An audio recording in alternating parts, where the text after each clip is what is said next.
Good morning, my dear students. Today we will continue chapter 5 of geography. आज हम इसका last topic करेंगे biosphere. Biosphere क्या होता है? पहले हमने इसमें किया था लिथोस्फीयर, एटमॉस्फेयर, हाइड्रोस्फीयर। अब हम करेंगे biosphere. The narrow zone of contact between land, air and water is called the biosphere. Biosphere भूमि, वायु और पानी के बीच के संपर्क के नैरो जोन संकीर्ण क्षेत्र को बायोस्फीयर कहा जाता है। The term bio means life. The term bio mean क्या है? Life. It is with in this zone that life exists on earth. यह इस क्षेत्र के भीतर की पृथ्वी पर जीवन मौजूद है। Thus the biosphere is the zone where the three realms interact with each other. इस प्रकार जीवन मंडल वह क्षेत्र है जहाँ तीनों एक दूसरे से संपर्क करते हैं। The living organism of the biosphere are classified into two major groups. ये two major groups में classified किया गया है, plant kingdom and animal kingdom. From microorganism to trees and animals, all are a part of the biosphere. Micro organism से लेकर trees और animals तक सभी जीव मंडल का एक हिस्सा है, बायोस्फीयर का एक हिस्सा है। Biosphere is made up of distinct zones each with its own climate, flora and fauna. Biosphere अलग अलग क्षेत्रों से बना है, प्रत्येक ही अपनी जलवायु, वनस्पति और जीव है। These zones are called ecosystem. इन जोन्स को हम क्या कहते हैं? Ecosystem. An ecosystem consists of biotic and abiotic, living and non-living components. All the living organism, जो living organism है वो एक दूसरे पे क्या इंटरडिपेंडेंट है, डिपेंडेंट, इनका आपस में इंटरलिंक्ड है, संपर्क है विद ईच अदर, एक दूसरे से। This interrelationship and interdependence needs to be studied and understood properly. इस इंटररिलेशनशिप और इंटरडिपेंडेंस को पर स्टडीड करना और ठीक से समझने की ज़रूरत है, नीड है। There is a constant exchange of energy between all the realms of the earth.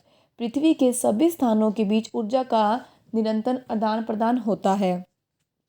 The atmosphere returns water to the hydrosphere through the lithosphere.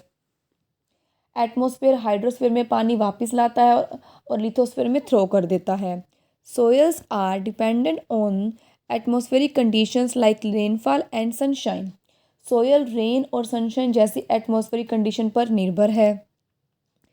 Trees grow under certain specific atmospheric condition related to the temperature and rainfall. Temperature और rain से related कुछ विशिष्ट वायुमंडलीय परिस्थितियों में पेड़ उगते हैं। When food is available in the surrounding, animals are also present. कि जब भोजन परिवेश में उपलब्ध होता है, जब फूड परिवेश में उपलब्ध होता है तो जानवर भी मौजूद होते हैं। This give and take relationship goes in the form of an endless cycle. यह गिव एंड टेक जो रिलेशनशिप है एक एंडलेस साइकिल के रूप में आगे बढ़ता है। कि एंडलेस साइकिल के रूप में क्या होता है? ये आगे बढ़ता है। ये हमारा था बायोस्फीयर। बायोस्फीयर क्या होता है? The narrow zone of contact between land, air and water is called biosphere. कि लैंड का, भूमि का, वायु, हवा का और पानी का आपस में नैरो जोन, आपस में संकीर्ण क्षेत्र को, उनके बीच के संपर्क के संकीर्ण क्षेत्र को क्या कहते हैं? बायोस्फीयर कहते हैं। यह इस क्षेत्र के भीतर है कि जहाँ पे एग्जिस्ट करता है। The term BIOS mean life. आगे हम बात करते हैं प्रोटेक्टिंग द इन्वायरमेंट। कि इन्वायरमेंट को प्रोटेक्ट कैसे किया जाए। जैसे ये तो हमारे को वैसे पता है कि इन्वायरमेंट को साफ़ सुथरा रखा जाए, हम पानी बचाएं, पोल्यूशन ना करें, लेकिन कुछ और भी चीज़ें होती हैं जिसको हम देख के क्या कर सकते हैं कि इन्वायरमेंट को प्रोटेक्ट कर सकते हैं। Afforestation, that is planting and growing more trees in deforested area. कि जहाँ पे बिल्कुल सूखा है, कुछ में तो हम पेड़ ज़्यादा उगाए, पेड़ ना काटे। Use alternative fuels. कि अल्टरनेटिव फ्यूल्स को यूज़ करना चाहिए, जैसे CNG, compressed natural gas in vehicles. या मतलब कि पेट्रोल और डीजल के अलावा अगर हम इन गैस को यूज़ करें तो अच्छा होएगा। प्रोहिबिटिंग, कि जो पॉलीथीन बैग्स होते हैं इन पे रोक लगा देना। Prevent pollution bye including good habits, कि इतना ध्यान रखना कि इन्वायरमेंट साफ़ सुथरा रखना, कि अच्छी आदतें डालना कि जिससे क्या हो कि वातावरण साफ़ रहे, स्वच्छ क्लीन बिल्कुल साफ़ सुथरा रहे, कि हर चीज़ जिससे वातावरण अगर साफ़ रहेगा तो हम भी ठीक रहेंगे, हमारे को भी डिसीज़ नहीं होंगे। अगर हमारा इन्वायरमेंट ही सही नहीं है, उसमें पोल्यूशन इतना ज़्यादा, तो उससे क्या होंगे कि हमारे को भी बीमारियाँ होंगी। तो इसलिए हमें अपने इन्वायरमेंट को क्लीन रखना चाहिए अच्छे से। And restrict the growth of human population through various major which includes creating awareness और हमें लोगों को अवेयर करना चाहिए, उनको जागरूक करना चाहिए कि वो अपने आसपास जहाँ भी वो रहते हैं अपना क्या रखें, इन्वायरमेंट क्लीन रखें। तो प्रोटेक्टिंग द इन्वायरमेंट, इसके आप कुछ भी आप देख सकते हैं, जो भी आपको इस तरह के 5 या 6 पॉइंट्स आपको पता होना चाहिए कि हम अपने इन्वायरमेंट को कैसे प्रोटेक्ट रख सकते हैं। Okay student, this chapter is finish now.